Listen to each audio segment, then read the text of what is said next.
بسم اللہ الرحمن الرحیم۔ دوستو، ایک مسئلہ ہے کہ کیا بواسیر کے جو مسے ہوتے ہیں اس پر دوا لگانا جائز ہے؟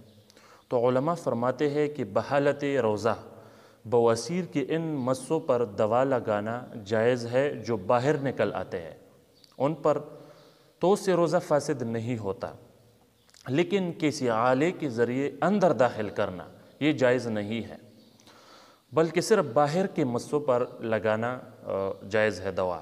تو یہ مسئلہ در مختار نے بھی لکھا ہے۔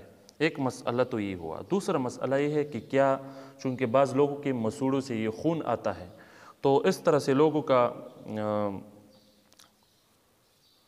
تو یہ مسئلہ بہت سے لوگوں کو ہوتا ہے، اگر مسوڑوں سے خون نکل کر حلق تک پہنچ جائے کسی کا، تو اس کی دو صورتیں ہوں گے۔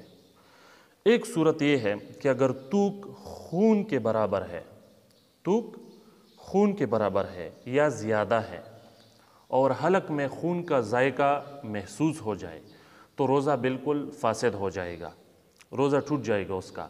اور اگر خون کم ہو تو فاسد نہ ہوگا۔ یہی مسئلہ ہے، در مختار نے بھی یہ لکھا ہے۔ السلام علیکم ورحمۃ اللہ وبرکاتہ۔